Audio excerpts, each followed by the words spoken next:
Warahmatullahi wabarakatuh. Alhamdulillah, salatu wassalamu ala rasulillah wa ala alihi wa sahbihi ajma'in. Ya Rabbi syrah li sadri wa yassir li amri wahlul 'uqdatam min lisani yafqahu qawli. Subhanak la ilma lana illa ma 'allamtana innaka antal alimul hakim. La haula wa la quwwata illa billahil aliyil azim. Kita mulakan pengajian tafsir kita suratul Qari'ah dengan Ummul Quran Al-Fatihah. A'udzubillahi minasyaitonir rajim. Bismillahirrahmanirrahim. Alhamdulillahirabbil alamin arrahmanir rahim maliki yaumiddin. Iyyaka na'budu wa iyyaka nasta'in. Ihdinas siratal mustaqim. Siratal ladzina an'amta 'alaihim ghairil maghdubi 'alaihim waladdallin. Amin. Assalamualaikum warahmatullahi wabarakatuh. Tuan-tuan dan puan-puan yang dirahmati Allah sekalian, kita terhenti pada ayat-ayat daripada suratul Qari'ah, iaitu wa takunul jibalu kal ihnil manfush, iaitu dengan tiupan sangkakala yang pertama. Tiupan sangkakala yang pertama itu tiupan yang membinasakan, ya, yaumul zalzalah, hari gempa bumi besar-besaran. Yaumul insyiqaq, hari terbelahnya langit. Wa idzan nujumun kadarat, hari gugurnya bintang-bintang, ya. Wa idza syamsu kuwirat, takwir, apabila matahari digulung, ya, digulung. Jadi hari itu ialah hari kemusnahan, dipanggil faza'ul akbar, ya, faza'ul akbar, kejutan yang cukup besar, yang disebut sebagai juga Al-Qari'ah, suatu dentuman suara yang menyebabkan manusia terhoyong-hayang, berterbangan, terpelanting, berlaga di antara satu sama lain, tercabutnya pasak-pasak bumi, dan jadilah gunung ganang itu bagaikan bulu-bulu yang berterbangan. Baik, itu kita sudah selesai tiupan sangkakala yang pertama. Maka di antara dua tiupan sangkakala ada jarak masa. Sebahagian riwayat mengatakan selama 40 tahun. Ya, selama 40 tahun di antara tiupan sangkakala pertama dengan tiupan sangkakala yang kedua. Jadi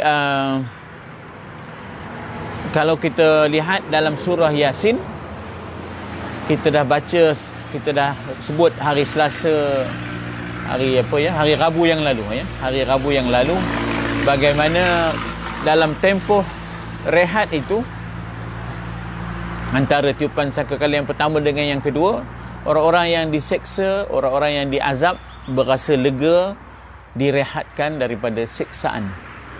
Jadi bila ditiup sangkakala yang kedua, maka yang terseksa itu akan berkata, ya wailana man ba'athana min marqadina.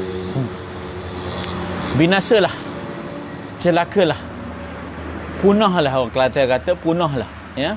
Siapa pula yang membangkitkan kita daripada perbaringan kita? Min marqadina. Kataan marqad daripada raqada, ruqud, tidur, ya. Kalau kita lihat dalam surah Kahfi, ya, hari ini hari Jumaat, wa tahsabuhum aiqadhan wa hum ruqud, kamu menyangka mereka itu jaga sedangkan mereka itu tidur. Jadi ruqud daripada ruqud, raqada, marqad, tempat tidur, ya, ataupun perbaringan itu dipanggil katil itu sebagai tidur, ya, tempat tidur. Marqadina, tempat berbaring itu. Maksudnya ialah orang-orang yang dahulunya terseksa di alam barzakh tidak diseksa dalam tempoh antara dua tiupan sangkakala itu. Jadi mereka rasa rehat, seronok, lega. Tapi apabila mereka dibangunkan semula dengan tiupan sangkakala yang kedua, jadi tiupan sangkakala kedua itulah yang dipanggil Yaumul Ba'ats, hari kebangkitan. Yaumul Qiyamah, secara besar-besaran. Qiyamah, ya, kebangkitan secara besar-besaran. Yaumul hisab, dihitung segala amalan-amalan. Yaumuddin, dibalas, ya, akan segala, ya, maknanya apa yang telah manusia lakukan.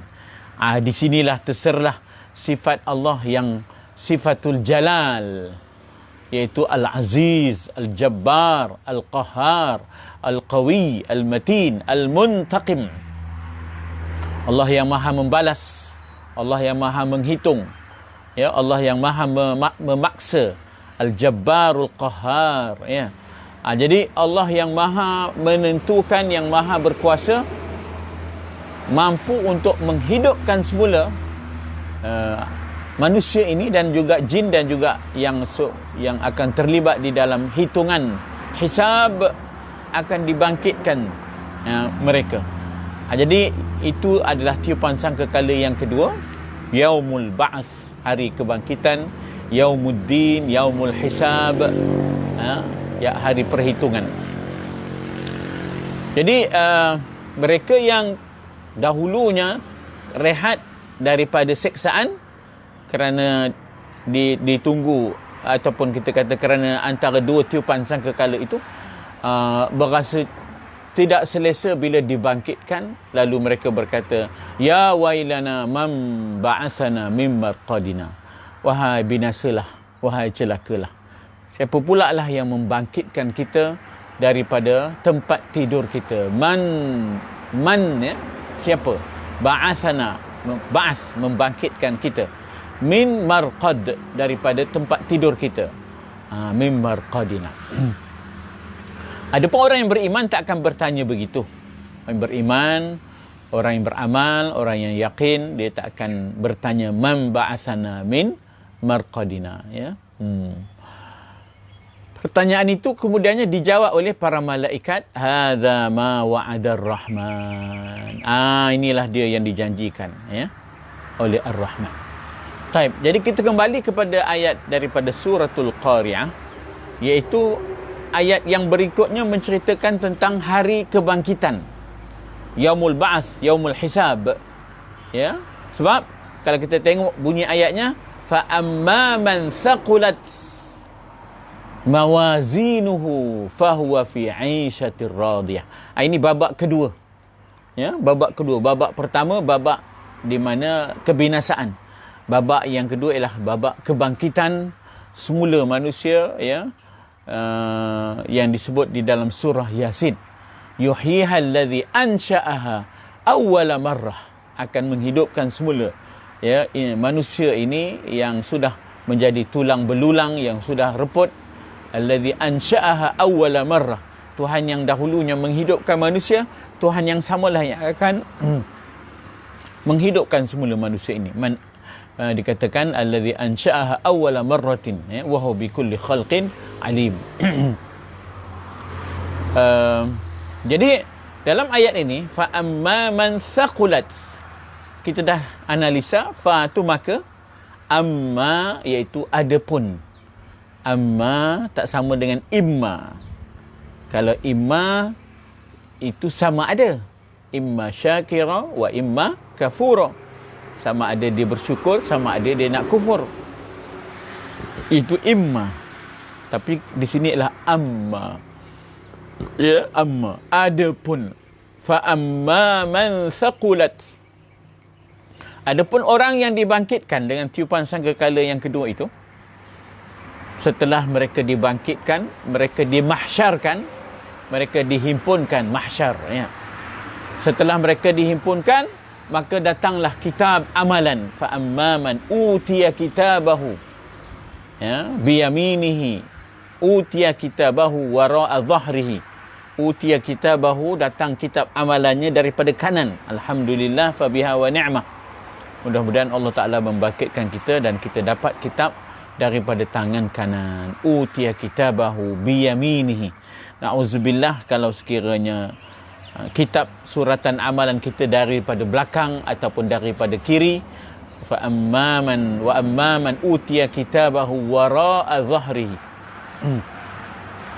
Taib. Jadi disebut di situ bahawa bagaimana, ya, Man thaqulat mawazinuhu. Jadi setelah diberikan kitab, setelah diberikan kitab akan dibentangkan, berlakulah proses pendakwaan, pembuktian, perbicaraan, setelah itu dihitung, dan setelah dihitung ditimbang, mizan, setelah dihitung ditimbang. Jadi maknanya ayat ini skip banyak incidents ataupun peristiwa, dia skip ke depan terus, iaitu sebelum sirat. Apa dia? Mizan. Man thaqulat mawazinuhu. Jadi mawazin jamak kepada mizan. Kalau satu mizan, kalau banyak mawazin. Jamak taksir. Jamak taksir, iaitu yang disebut dalam bahasa Inggeris sebagai broken plural. Broken plural. Sebab hakikatnya makna taksir itu ialah memecahkan bentuk mufrad. Mufradnya mizan, dipecahkan jadi mawazin. Mufradnya mizan, dipecahkan mizan itu menjadi mawazin, diceraikan dan dipisahkan. Jadi itu dipanggil taksir. To break maknanya to break the form. Yang asalnya ialah maknanya mizan jadi mawazin. Asalnya masjid jadi masajid. Asalnya madrasah jadi madaris. Asalnya bait jadi buyut. Itu contoh jamak taksir. Jadi man thaqulat mawazinuhu, siapa yang berat timbangan kebaikannya. Dari mana kita tahu berat timbangan kebaikan ini? Daripada ayat selepasnya, fahuwa fi aishatir radiyah. Daripada situlah kita tahu. Qarinah ayat selepas itu dalam bahasa Arab dipanggil qarinah, circumstantial maknanya verse after that ialah fahuwa fi aishatir radiyah. Dia di dalam kehidupan yang melegakan, yang mengembirakan, yang menyeronokkan. Jadi dari mana dapat tu? Daripada situ akhirnya kita dapat tahu makna thaqulat di sini ialah thaqulat khair, thaqulat a'malul khair, berat timbangan amalan-amalan kebaikannya. Kataan thaqulat kita dah sebut sebelum ini daripada perkataan thaqil, berat. Inna sanulqi qawlan thaqila. Sesungguhnya kami akan menurunkan kepada kamu perkataan yang berat. Daripada thaqulat timbullah thaqil, daripada thaqulat timbullah mithqal. Makna mithqal itu ialah yang berat. Makna yang dikatakan mithqal itu ialah berat sesuatu perkara. Seperti emas dipanggil berapa mithqal, ya tak? Jadi dia daripada perkataan thaqil, thaqulat, mithqal. Jadi barang siapa yang thaqulat mawazinuhu, berat timbangan-timbangannya, timbangan baik, apa buktinya? Fahuwa fi aishatir radiyah. Qarinah ayat itu, orang Melayu sebut qarinah ayat itu, circumstantial of that verse after that, ialah the verse after that ialah menceritakan fahuwa aishatir radiyah. Maka dia di dalam kehidupan yang radiyah, yang mengembirakan, yang menyukakan, yang melegakan, yang menyeronokkan, itu dipanggil radiyah. Ya ayyatuhan nafsul mutmainnah irji'i ila rabbiki radiyatan mardiyah. Wahai jiwa yang tenang dengan ketetapan Allah, kembalilah kamu kepada Tuhanmu dengan rasa gembira, selesa, senang, redha, radiyah. Jadi orang yang berat timbangan kebaikannya, bagaimana kesudahannya, destininya, fahuwa fi 'aishatir radiyah. Dia di dalam kehidupan akhiratnya, kehidupannya, 'aishah tu kehidupannya yang radiyah, yang menyeronokkan, yang mengembirakan, yang melegakan. Macam mana yang dikatakan 'aishatir radiyah? Ialah kita ambillah beberapa ayat dalam Al-Quran yang menceritakan tentang aisyatir radiyah ini. Kalau kita ambil ayat daripada surah apa? Al-Ghashiyah. Disebut bagaimana wujuhun yauma idzin na'imah.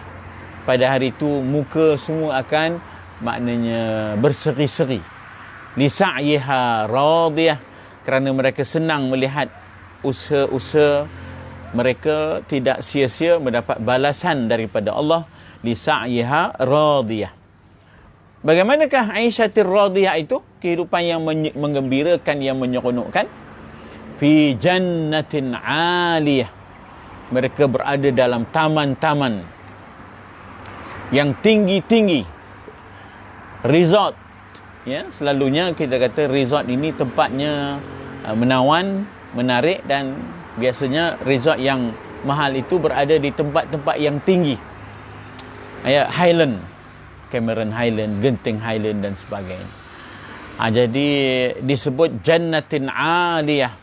Seronoklah duduk di tempat peranginan, ya, resort peranginan di tempat yang tinggi, udara yang segar, ya. Fi jannatin aliyatin la tasma'u fiha laghiyah. Tidak ia mendengar, ya, di dalam syurga itu, ya, laghiyah, sesuatu yang lara, yang sia-sia, yang tak perlu didengar. Kalau di dunia ni kadang-kadang kita rasa terganggu mendengar sesuatu yang kita tak suka dengar. Ya, tapi syurga tak ada. Semua yang kita dengar itu semua perkaranya menggembirakan. La tasma'u fiha laghiyah. Fiha 'ainun jariyah. Di dalam peranginan itu adanya mata air yang mengalir. Ya, mata air yang mengalir. Kita namakan, kalau dalam Quran dalam surah Al-Insan dinamakan zanjabila, salsabila, ya, daripada halia-halia madu dan sebagainya, ya. Jadi adanya dikatakan ainan fiha, ainan yufajjirunaha tafjira, yang dipancarkan, ya, yang dipancarkan di tengah syurga masing-masing ada mata air. Mata air disebut ainun jariyah. Di samping ada juga tafsiran mengatakan ain ini ialah pelayan-pelayan yang jariyah, yang berjalan ke sana kemari untuk melayani ahli syurga. Ya, kalau kita biasa makan dalam dinner 4 bintang, 5 bintang, ya, bagaimana adanya pelayan-pelayan yang sentiasa bergerak untuk melihat apa kekurangan-kekurangan yang ada pada hidangan kita. Jadi pelayan-pelayan itu juga dinamakan sebagai ainun jariyah. Sebab jariyah tu maknanya ialah bergerak. Ya, maknanya bergeraklah pelayan-pelayan, wildanun mukhalladun, anak-anak muda ini bergerak mereka di dalam syurga itu demi melayan ahli syurga. Namun ainun jariyah juga bermaksud mata air yang terpancar di dalam syurga. Jadi ainun jariyah fiha sururum marfu'atun wa akwabun mawdu'atun wa namariqu masfufatun wa zarabiyyu mabthufah. Ya, di dalam syurga itu selain daripada ada ainun jariyah fiha surur, di dalamnya ada katil-katil, di dalamnya ada pelamin-pelamin, di dalamnya ada sofa, disebut sebagai araik. Ya, jadi sururun marfu'ah, yang boleh diangkat.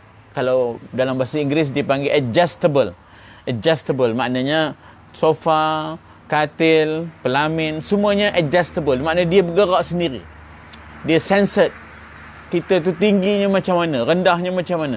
Jadi dia sensor supaya selesa untuk siapa yang mendudukinya. Kalau orangnya tinggi, maka dia terangkat pelaminnya, terangkat sofanya, terangkatlah katilnya. Itu dipanggil sururun marfu'atun wa akwabun mawdu'ah. Dan di samping itu adanya gelas-gelas, ya, gelas-gelas yang telah pun diletakkan, disediakan untuk ahli-ahli syurga, ya. Wa akwabim mawdu'atin wa namariqu masfufah, dan tilam-tilam yang sudah tersusun, ya, tilam-tilam yang sudah tersusun.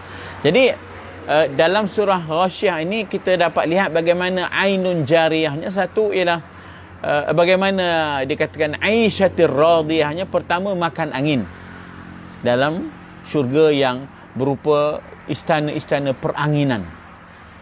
Ya, dalam syurga tidak ada rumah yang maknanya kita kata rumah yang sederhana, penempatan miskin, tak ada.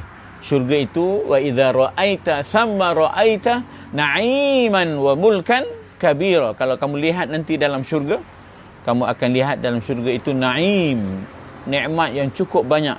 Na'iman wa mulkan kabira, dan kerajaan-kerajaan yang cukup besar, ya. Jadi maknanya bagaimana dalam syurga itu istananya, peranginannya, layanannya, minumannya, pakaiannya, perhiasannya, ya, bunyi-bunyiannya, keindahannya, tidak ada tolok bandingnya. Sebab itu dikatakan wujuhun yauma idzin na'imah. Pada hari itu muka akan berseri-seri melihat, ya, syurga dan merasai syurga itu.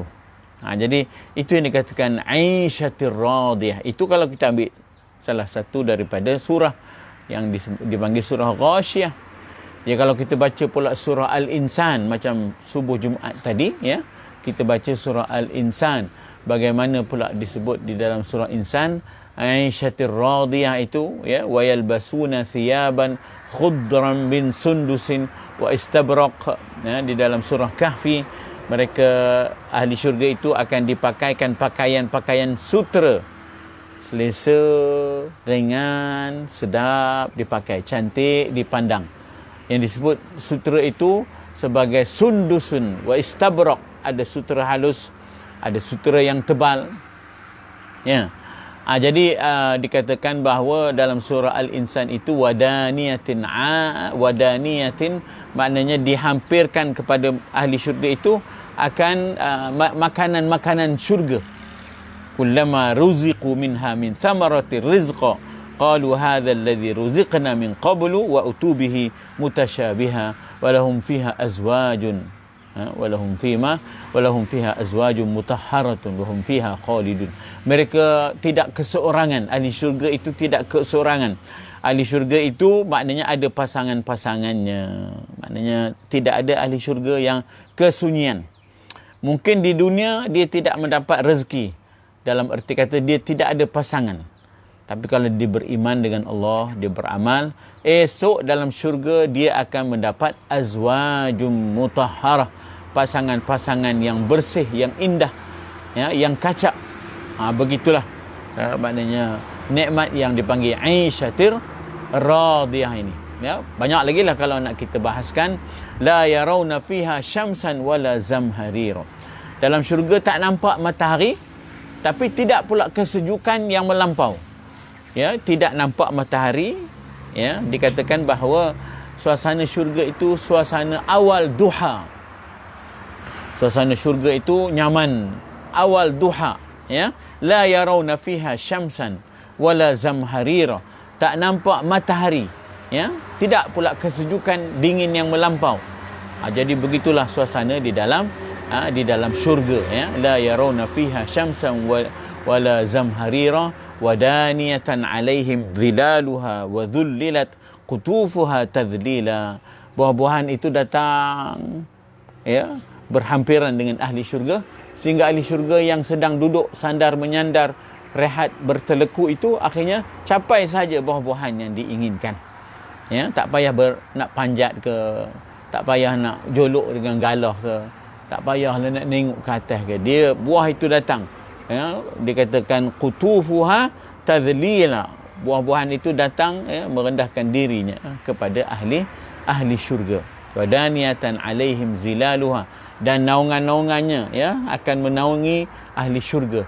Kalau kita biasa naik kereta, kita lalu jalan-jalan tertentu, jalannya redup je, ya.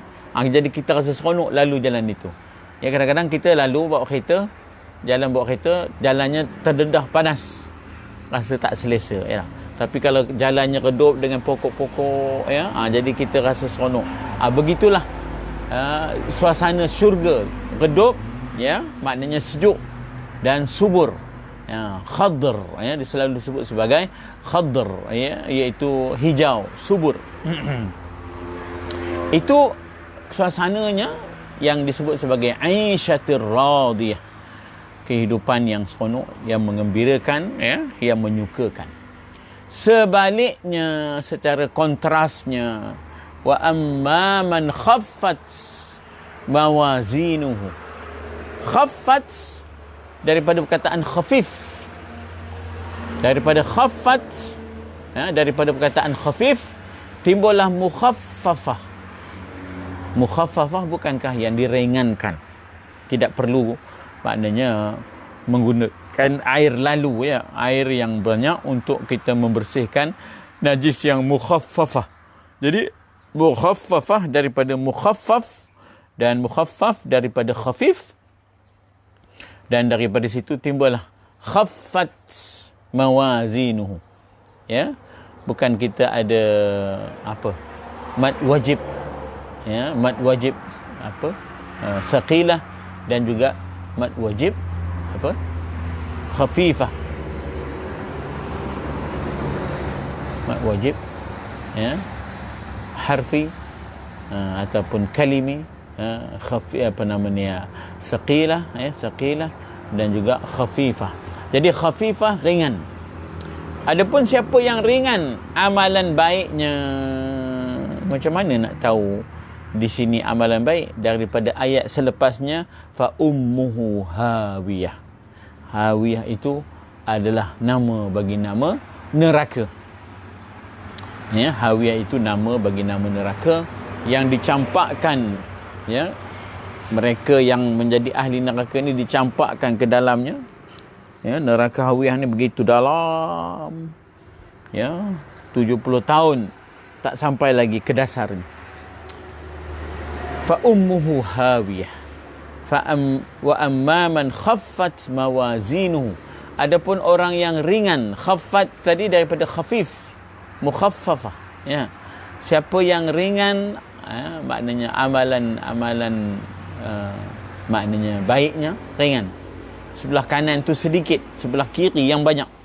Yang beratnya amalan buruk. Fa ummuhu hawiyah.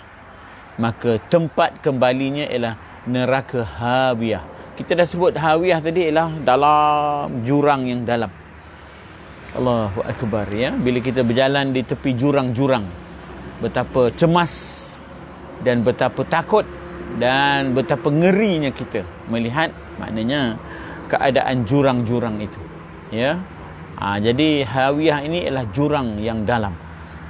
Fa ummuhu hawiyah, dan tempat kembalinya, kesudahannya adalah neraka hawiyah.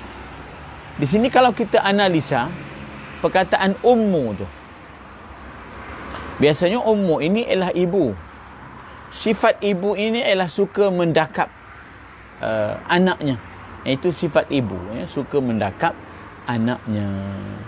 Jadi di sini disebut ummuhu, kesudahan orang yang ringan amal baiknya, berat amal jahatnya, dia akan didakap oleh neraka yang dalam jurangnya, neraka hawiyah, ya, neraka hawiyah. Jadi digunakan perkataan ummu. Ummu ni biasanya kita dah merantau, kita akan pulang mendapatkan ibu kita, lalu ibu kita dakap kita. Jadi disebut ummuhu hawiyah.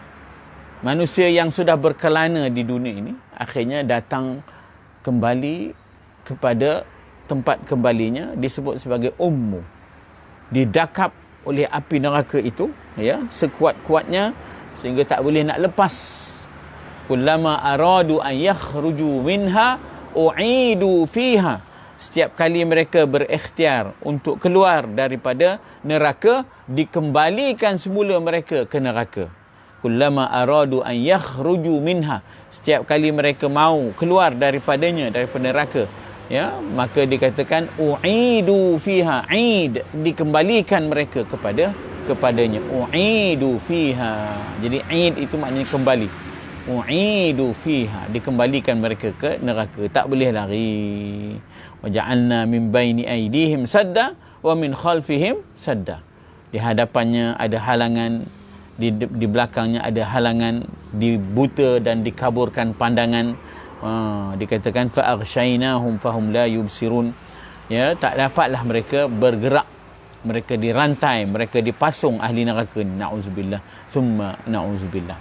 Fa ummuhu hawiyah wa ma adraka ma hiya. Tahukah kamu apa dia neraka hawiyah ni? Ya, Tuhan tanya, dan sudah tentulah kita tak tahu. Tapi kenapa Tuhan ambil pendekatan tanya dan jawab itu?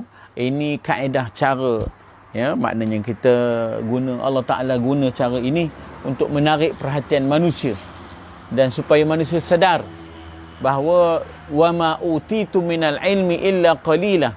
Tidak mereka dikurniakan ilmu melainkan sedikit. Banyak sangat benda yang kita tidak tahu.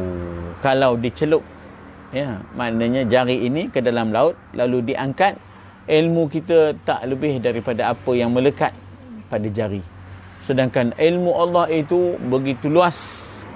Ya, kalau dihimpunkan segala, maknanya lautan untuk dijadikan sebagai dakwat untuk menulis dan menyatakan ilmu dan nikmat Allah, ya, tak akan mampu dicatatkan. Ya, qul law kana al-bahru midadan li kalimatihi, macam mana dia pun, la nafidal bahru qabla an tanfada kalimatu rabbi walau ji'na bimithlihi madada. Ya, katakanlah kalaulah segenap air laut dijadikan dakwat untuk menulis segala nikmat Tuhan, law kana al-bahru midadan li kalimatihi la nafidal bahru, akan keringlah segala air lautan untuk mencatat apa yang Allah Ta'ala kurniakan. La nafidal bahru qabla an tanfada kalimatu rabbi walau ji'na bimithlihi madada. Walaupun datang lagi 7 lautan, tak jadi apa. Ya tak? Taib. Jadi dikatakan bahawa orang yang ringan amalannya, amalan baiknya ringan, khaffat mawazinuhu, akan dikembalikan ummu, ya, kembali kepada ibu yang mendakapnya, nerakalah hawiyah. Wa ma adraka ma hiya. Tahukah kamu wahai Muhammad apa dia neraka hawiyah ini? Wa ma adraka ma hiya narun hamiyah. Ya, api. Ya, macam mana disebut? Wa amman khaffat mawazinuhu fa ummuhu hawiyah wa ma adraka ma hiya narun hamiyah. Hamiyah ini, ya, hamiyah ini ialah api yang ada bara.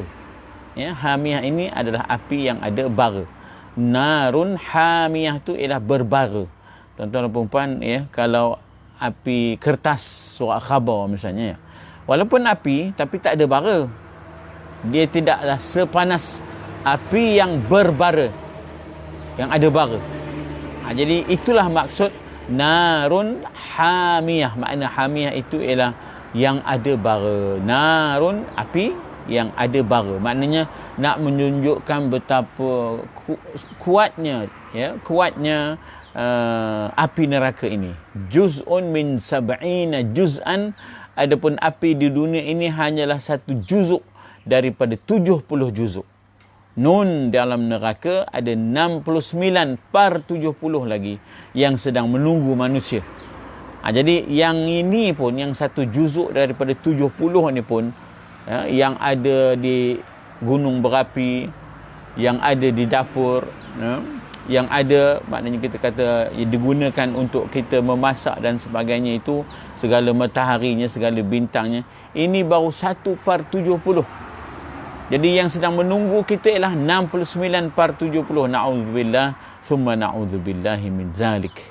Ya, kalau yang satu ini pun, ya, kita dah tengok bagaimana kalau tidak dapat dikawal, dia menjadi musuh, ya. Ini 69/70. Sebab itu disebut dalam suratul Baqarah, waquduhan nas wal hijarah. Bahan bakar api neraka itu adalah batu-batu dan manusia. Waquduhan nas wal hijarah. Jadi batu-batu di dunia ini boleh dijadikan tungku. Dia tidak boleh terbakar. Boleh dijadikan tungku. Sebab apa? Dia punya kepanasan hanya 1/70. Nun yang sedang menunggu, na'udzubillah, ialah 69/70. Patutlah batu-batu pun terbakar. Waquduhan nas wal hijarah. Maka bahan bakar api neraka itu ialah maknanya manusia dan juga batu-batu. Waquduhan nas wal hijarah, ya, uiddat lil kafirin, yang disediakan kepada orang yang kufur, engkar kepada Allah Subhanahu wa taala. Jadi di sini kita lihat bagaimana Allah menyatakan bahawa narun hamiyah, api neraka itu begitu panas, ianya berbara, ya, daripada perkataan hami itu, ya, daripada perkataan hami. Sebab itulah kita baca dalam surah An-Nisa, kullama nadijat juluduhum, setiap kali masak kulit-kulit mereka lantaran api neraka itu, ya, ada kita baca ada kulit yang dimasak dan kemudian digantikan dengan kulit baru untuk merasai nikmat, untuk merasai azab, ya, untuk merasai azab yang berpanjangan, yang berterusan. Jadi maknanya di situ bagaimana kita kata azabnya api neraka itu, sehingga mengelupas kulit-kulit. Bahkan ada kita jumpa nas yang lain, manusia yang diseksa dalam neraka itu menjadi hitam bagaikan arang. Tengok kategori lah. Ada yang dibakar kulitnya, nadijat juluduhum, ya, dimasak kulitnya, badalnahum juludan ghairah, kami gantikan pula dengan kulit yang lain, diseksa lagi, ya, dibakar, ya, kemudian diseksa lagi, diganti dengan kulit yang lain, diseksa lagi. Jadi tuan-tuan dan puan-puan, dari sudut perubatan, memang kulit ini sangat sensitif. Sesuatu yang dikatakan sakit ke, pedih ke, luka ke, dia daripada apa yang dirasai oleh kulit. Kalau luka itu sudah melampaui kulit, ya, tusukan itu sudah melampaui kulit, itu tak ada sakit dah. Dia yang sakit itu kulit itu. Jadi itu dalam ilmu, ya, dalam ilmu kita kata apa disebut, dalam ilmu kulit ini, ya, dalam ilmu kulit ini, apa disebut dalam perubatan, ya, lupa dah saya. Jadi daripada situlah bagaimana Allah Ta'ala sebut siksaan itu antara lain ialah dengan memperbaharui kulit-kulit. Badalnahum juludan ghairah, kami ganti dengan kulit yang lain. Jadi sebenarnya yang merasai sejuk ke, sakit ke, ya, pedih ke, ini kulit. Jadi daripada situlah makanya di antara bentuk-bentuk siksaan dalam neraka itu ialah terbakarnya kulit, masaknya kulit, ya, digantikan pula dengan kulit yang lain. Ada yang dibakar sampai jadi arang pun ada, ya, ada yang dibakar sampai ke ulu hati, allati tattali'u 'alal af'idah, maknanya api itu membakar sampai ke ulu hati, dipanggil afidah. Afidah itu daripada perkataan fuad, daripada perkataan fuad, afidah. Jadi terbakar sampai ke ulu hati. Jadi di situlah kita kata bahawa bagaimana siksaan itu bukan sahaja menghangus, bahkan api itu sampai ke ulu hati. Jadi bagaimana disebut di dalam Al-Quran ini, suasana neraka itu sangat dahsyat, sehingganya buah-buahan ini tidak mengenyangkan, la yusminu wa la yughni min ju', tidak menggemukkan dan tidak boleh menghilangkan rasa lapar. Sedangkan ahli neraka itu lapar. Ahli syurga tak lapar. Makanan orang-orang syurga itu bukan kerana lapar. Makanan orang-orang syurga itu kerana seronok, ya, dessert. Sebab itu kalau daging pun disebut sebagai walahma tayrin mimma yashtahun. Walahmi tayrin mimma yashtahun, iaitu daging-daging burung. Disebut daging burung ini kita makan, kita ratah je. Nak kenyang tidaklah, ya tak? Nak kenyang bukan daging burung. Yang nak kenyang tu daging lembu ke, daging biri-biri ke dan sebagainya. Tapi kalau daging burung ni untuk seronok meratah je, dessert je, ya tak? Seronok meratah. Walahmi tayrin mimma yashtahun, ya tak? Jadi bagaimana tak adanya lapar dalam syurga. Sebab lapar ini satu siksaan, satu penderitaan. Orang putih kata a hungry man is an angry man, ya? A hungry man is an angry man. Orang yang lapar, mak, ayam berkokok pun dimarahnya, ya, ayam berkokok pun dimarahnya. Jadi a hungry man is an angry man, ya. Jadi tak adalah ahli neraka, ahli syurga itu makan kerana lapar, sebab lapar itu suatu penyiksaan, ya, lapar itu suatu penyiksaan. Jadi berbeza dengan ahli neraka. Ahli neraka itu memang merasai lapar, lalu mereka mencari apa yang boleh mereka makan. Laisa lahum ta'amun illa min dari'. Tidak ada bagi mereka makanan melainkan daripada buah-buah yang berduri. Illa min dari'. Min dari' ini, perkataan dari' ini samalah dengan zakum, ya. Maknanya di ahli neraka itu yakuluna wa yamlauna fiha al-butun wa syaribuna syurbal him hadza nuzuluhum yaumaddin, ya. Apakah habuan-habuan ahli neraka itu? Adalah buah-buahan zakum, buah-buahan rislin, buah-buahan yang tidak la yusmin wa la yughni min ju', tidak boleh menghilangkan rasa lapar ahli syurga dan ahli neraka. Dan ahli neraka ni bila makan buah-buahan itu pecah perutnya, habis hancur tali perutnya, lalu keluar daripada duburnya. Demikianlah siksaan neraka. Maknanya tak ada langsung suasana keadaan yang menggembirakan, ya. Ahli neraka ni tak ada langsung yang menggembirakan. Jadi kita berhenti dekat, ya, wa ma adraka ma hiya narun hamiyah. Maknanya api neraka yang membara, yang mempunyai, maknanya kita kata kepanasan yang melampau, yang kita baca sebelum ini bagaimana 69/70 dalam hadis disebut sebagai 69/70 sedang menunggu kita. Sebab itu kita disuruh qu anfusakum wa ahlikum nar, ya. Selamatkan diri kamu dan ahli keluarga kamu daripada api neraka, ya. Mudah-mudahan Allah selamatkan kita daripada azabnya. Nasallallahu al-afwa wal afiyah. Mana yang baik daripada Allah, silap dan salah saya mohon maaf daripada tuan-tuan dan puan-puan yang dirahmati Allah sekalian.